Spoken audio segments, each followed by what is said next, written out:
சென்னையின் முக்கிய ஹோட்டல்களில் உணவுகளை ஆர்டர் செய்துவிட்டு பணம் தருவதாக ஊழியரை அழைத்துச் சென்று ஏமாற்றி செல்போனை பறித்துச் செல்லும் நூதன திருடன் போலீசாரிடம் சிக்கியுள்ளார்.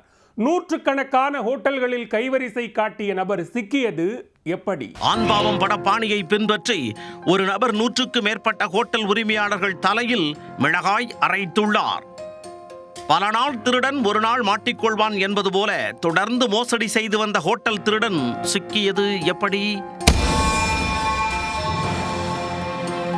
சென்னை ராமாபுரம் முல்லை நகர் பகுதியில் ஃபாஸ்ட் ஃபுட் கடை ஒன்று செயல்பட்டு வருகிறது. இந்த கடைக்கு கடந்த சில நாட்களுக்கு முன்பு வந்த நபர் ஒருவர் 5 சிக்கன் ரைஸ், சிக்கன் லாலிபாப் உள்ளிட்டவற்றை ஆர்டர் செய்துள்ளார். திடீரென பாக்கெட்டை தடவி பார்த்தவர், ஐயோ பர்ஸை வீட்டிலே மறந்து வச்சுட்டு வந்துட்டனே என வருத்தப்படுவது போல் நாடகம் போட்டு உள்ளார். தான் அருகில் வசித்து வருவதாகவும் ஊழியரை அனுப்பினால் பணத்தை உடனே கொடுத்து அனுப்புவதாகவும் கூறியுள்ளார். கடை உரிமையாளரும் அவரை நம்பி ஊழியரை அனுப்பி வைத்துள்ளார்.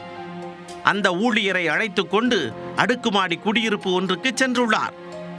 அங்கு கீழிருந்தபடி ஊழியரின் செல்போனை வாங்கி அதில் போன் செய்து மனைவியிடம் பேசுவது போல் நடித்துள்ளார்.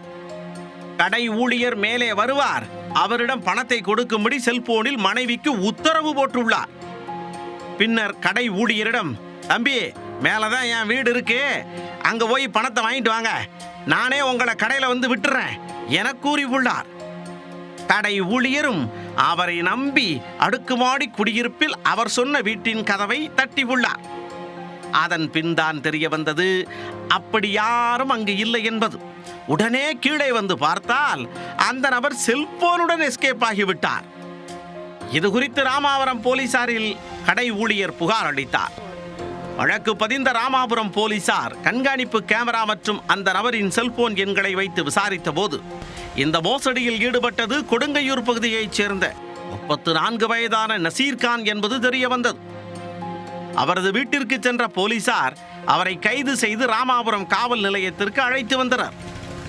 அவரிடம் விசாரணை நடத்தியதில் பல திடுக்கிடும் தகவல்களும் தெரிய வந்தன. நசீர் ஆரம்ப நாட்களில் வாசனை திரவியம் தொழில் செய்து வந்துள்ளார். அதில் போதிய வருமானம் இல்லாத நிலையில் இதுபோன்ற மோசடி மற்றும் திருட்டு சம்பவங்களில் ஈடுபட்டு வந்ததாக தெரிய வந்துள்ளது.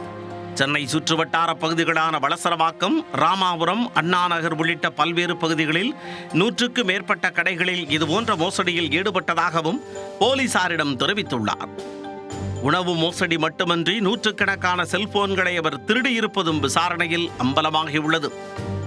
அவரிடமிருந்த 5 செல்போன்களை பறிமுதல் செய்த போலீசார் தொடர்ந்து தீவிர விசாரணை மேற்கொண்டு வருகின்றனர். சினிமா பட பாணியில் உணவையும் வாங்கிக் கொண்டு ஊழியர் கவனத்தை திசை திருப்பி செல்போனையும் பறித்துச் சென்ற நசீர் சிக்கி இருப்பதன் மூலம் ஹோட்டல் உரிமையாளர்கள் நிம்மதி அடைந்துள்ளனர்.